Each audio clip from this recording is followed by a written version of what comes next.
Guys, welcome back again sa ating Bread of God, So today, isi-share ko sa inyo kasi dito sa bahaging ito, na-touch ako dito or talagang naigo ako or talagang sa buhay ko, kumbaga ay tinutumbok ko na para sa akin. Alam nyo guys, tayo kasi na mga manampalataya at mga maka-Diyos or yung ang Diyos ay nasa puso natin o ipinagkaisa natin yung ating sarili sa Diyos na yung oras natin ay para na lamang sa Diyos, wala na tayong iba pang iniisip. Yung mga tao ho na yan guys is pangbihira ho kasi karamihan sa atin sa mundo may kanya-kanya tayong obligasyon na dapat natin obligahan sa pamilya at sa kung anong bagay. Maswerte lang ako guys dahil na para sa akin natapos ko na yung ganung mga klaseng obligasyon at ngayong obligasyon ko na ito ay para sa Diyos kasi ito ho ang hiningi ko sa Kanya na magkaroon ako ng panahon at oras at yun ho guys ay napaka-bless ko ho na natupad ko ho yun. Katawan ko lang ho ang susuko sa 24 oras na pagserbisyo ko sa Kanya. Hindi man ako nagserbisyo sa pamaraan ng paggala, pagpunta sa kung saan-saan, kundi serbisyo upang unawain, pakinggan ang kanyang mga sinusulat at aking isinishare ito guys. So itong bahagi na ito is continuation lamang sa mga previous video ko sa pahayag 2 na tayo ngayon. So dito, aking balikan saglit yung pahayag 1 na kung saan continuation lamang kasi dito nakalagay sa pahayag 1 sa verse 11 ang sabi, isulat mo ang iyong nakikita at ipadala mo sa 7 iglesia sa Efeso, Smyrna, Pergamo, Thyatira, Sardis, Philadelphia at Laodicea. So sa 7 iglesia na ito, ang unang iglesia muna yung aking tutukan, At ito ho ang nakasulat, ang sulat sa iglesia sa Efeso, Kasi itong talata na ito yung inuutos ni Jesus na isulat mo ang iyong nakikita at ang iyong naririnig dahil ito nagmula ito sa isang pangitain na tungkol kay Jesus Christ. Si Juan ho ang binigyan ng vision nito. So kung mayroon kayong Bible, mababasa nyo ito sa pahayag 1 hanggang sa 20. Ngunit ngayon, dito tayo sa pahayag 2 verse 1 at kung hanggang saan ako makatapos. Ito siya ay nabasa ko na kaya gusto kong ipahayag sa inyo. At nasabi ko na ako'y tinamaan nito. Kumbaga ako ay natama nito. Okay, basahin na natin, by the way guys, ako naman kasi kahit anong hirap, kahit anong sitwasyon na mayroon ako, okay lang yan para sa akin. Ang importante, sinusunod ko ang kagustuhan ko na mag-serve kay Jesus. Dahil lahat ng mga pangangailangan ko, pinoprovide niya sa pamaraan ng Espiritu Santo at sa mga himala na nangyayari sa buhay ko. So, dito tayo guys sa pahayag 2, verse 1. Ito ho, nakasulat. Kung mayroon kayong Bible, inyo subaybayan ho ito. Isulat mo sa anghel ng iglesia sa Efeso. Ito yon, ang sulat sa iglesia sa Efeso, Ang iglesia, again guys, sinasabi ko sa inyo, ito siya yung individual na nampalataya sa Diyos o yung individual na relasyon mo sa Diyos. Ikaw, iglesia, ako, iglesia. May kanya-kanya ho tayong relasyon sa Diyos, mga tao na relasyon sa Diyos ang ibig sabihin. Kilala mo rin si God, kilala ko rin si God. Si God ikinabubuhay mo. Ako ikinabubuhay ko rin. Ang relasyon o ang iglesia ko kay God ay kumbaga 24 oras. Kasi hindi na ako nagtatrabaho, wala na akong iniisip, kundi ang pagserbisyo lamang sa Kanya. Ang iglesia mo kay God is pag may time ka lang, o kaya pang matulog ka, manalangin ka, o kaya pang magsimba ka, no? Kasi nagtatrabaho ka para pa sa pamilya. Yun ho yung iglesia, relasyon ho sa God. Lahat ho tayo ay iglesia ng ating mahal na Diyos. Yung iglesia mo nga ipinagkaisa mo kay Kristo ang sarili mo. Ano? So, ito ho yun. Verse 1. Ito ang ipinasasabi na may hawak ng 7 bituin sa kanyang kanang kamay at lumalakad sa gitna ng 7 ilawang ginto. Nakakatalinhaga yung sinasabi ko, no? Pero pag mabasa nyo ang verse 1 mula 9 hanggang sa 20, dito nyo iyon makikita yung binabasa ko ngayon. Okay? Pahayag to, verse 2. Nalalaman ko ang ginagawa mo, ang iyong mga pagpapanggal, kasama-sama, sinubok mo ang nagpapanggap ng apostol at napatunayan mong sila'y bulaan. Kaya guys, sinabi ko ito sa inyo na ito'y natumbok o sa sarili kong sitwasyon dahil na yung tinutukoy na hawak ng 7 bituin, ito ho yung sa kanang kamay, ito ho yung tumutukoy na kailangan mo isulat o sasabihin mo yung mga naririnig at nakikita mo. So, bilang ako guys, sa mga previous ko na video, makikita ninyo na sinishare ko sa inyo ang tinatawag na vision na nangyayari sa akin. So, natutupad ko yon. Yun o sa verse 1, natutupad ko yun, ginagawa ko na ngayon, sinisimulan ko na.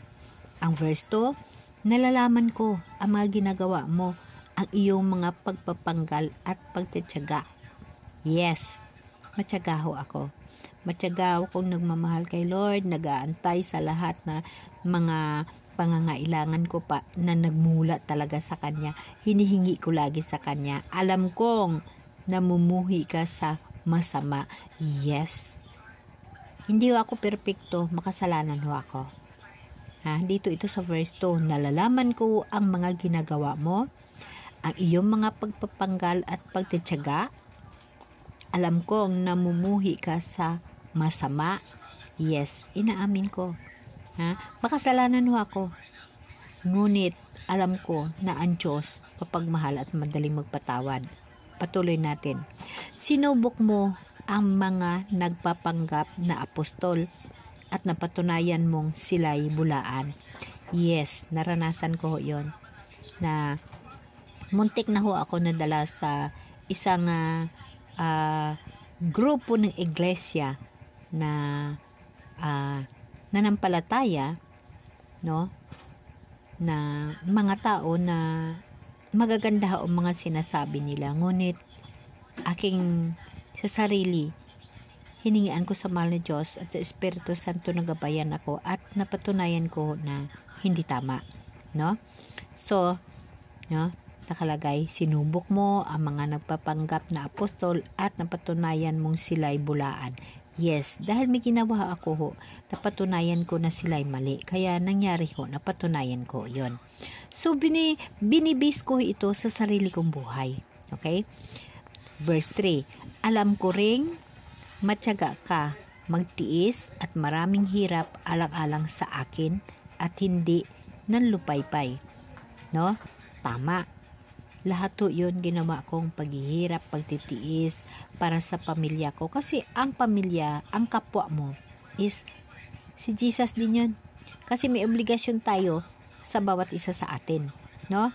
So, para sa akin yun. Totoo yan. Tiis, paghihirap, lahat to ginawa ko yun. Ngunit, ito ang ipinagdaramdam ko sa iyo. No?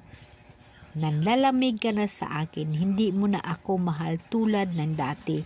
Dito ho guys, ang sinasabi ko sa inyo na natamaan ako dito sa mga sinasabi ni Lord. Kasi guys, noong panahon, nung ako'y nangangailangan sa Kanya,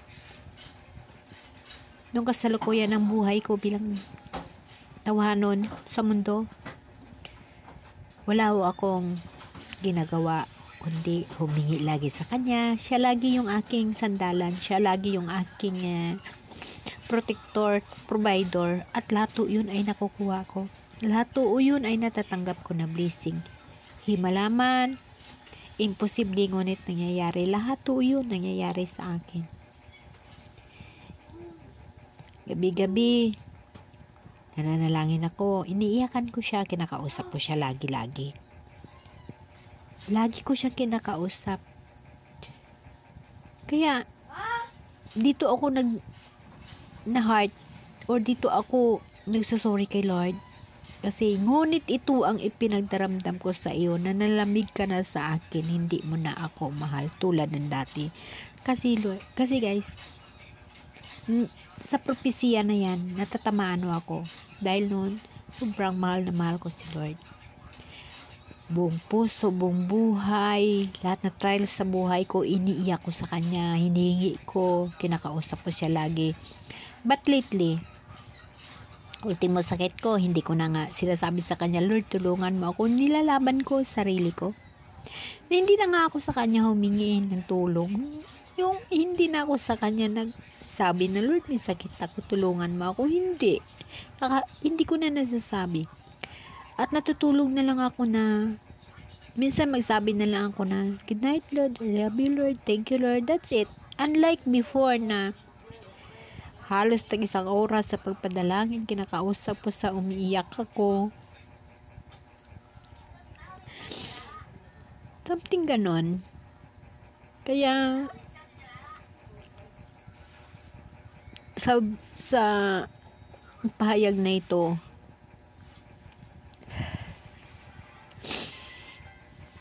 kaya sa pahayag na ito guys, talagang natamaan ako, no, 'di ba? No? Nasa propesya yan titingnan nyo guys, pahayag 2 verse 4. Ngunit ito ang ipinagdaramdam ko sa iyo, nalalamig ka na sa akin, hindi mo na ako mahal tulad ng dati. No, hinihingian ko yan ng sorry kay Lord. At ngayon, talagang magbalik loob ako. Kung ano man ang ginagawa ko noon na pagmamahal sa Kanya araw-gabi, sobra pa ang gagawin ko ngayon. Dahil binigyan niya ako ng pagkakataon na may oras na sa Kanya.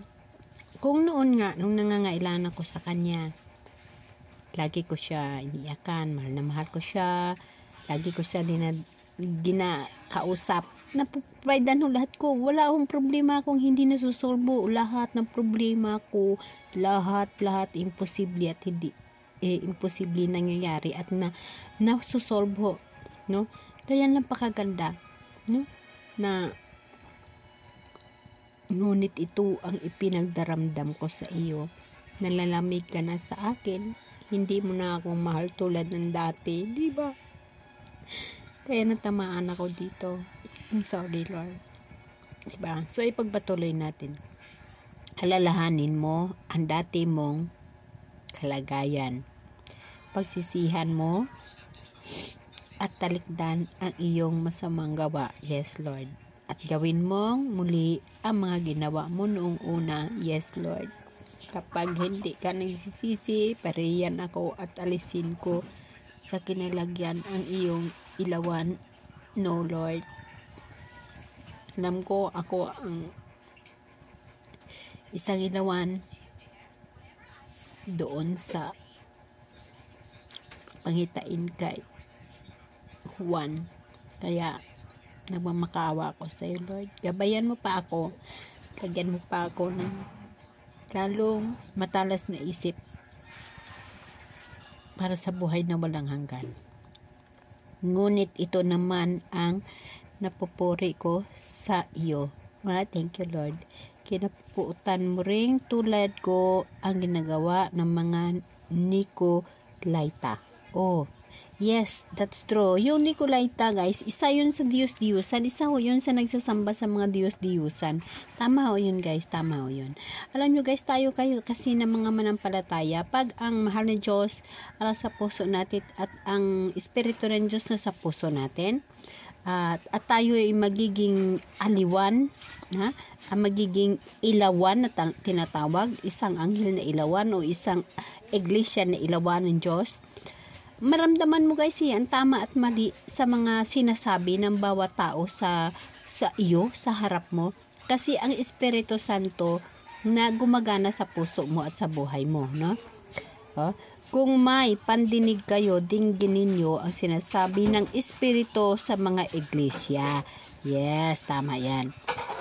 Lagi natin tatandaan guys na ang iglesia ay isang grupo o isang nanampalataya sa Diyos, ngunit ang iglesia isa rin sa tinatawag na ang kaugnayan mo kay Jesus Christ, no? Ang kaugnayan mo sa Kanya. So guys, kasi lagi natin tatandaan na ang iglesia na tinutukoy dito sa Biblia ay binubuo ng lahat ng mga taong may personal na relasyon kay Hesus Kristo. Lagi niyo ang tatandaan na ang iglesia ay yun ang tinatawag na katawan ni Kristo, no? Ang relasyon kay Jesus Christ na tinatawag na katawan ni Kristo. So, ganun ho yun guys, okay? So, sa verse na ito ay para sa akin ay tinutukoy ko o binibilang ko na nire-remind ako ng mahal na Diyos.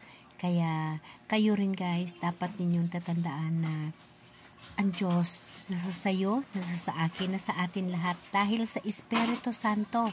Kaya guys, gabayan tayo lahat ng mga Diyos upang sa paghanda, sa pagsalubong sa Kanyang pagbabalik. Amen? Amen.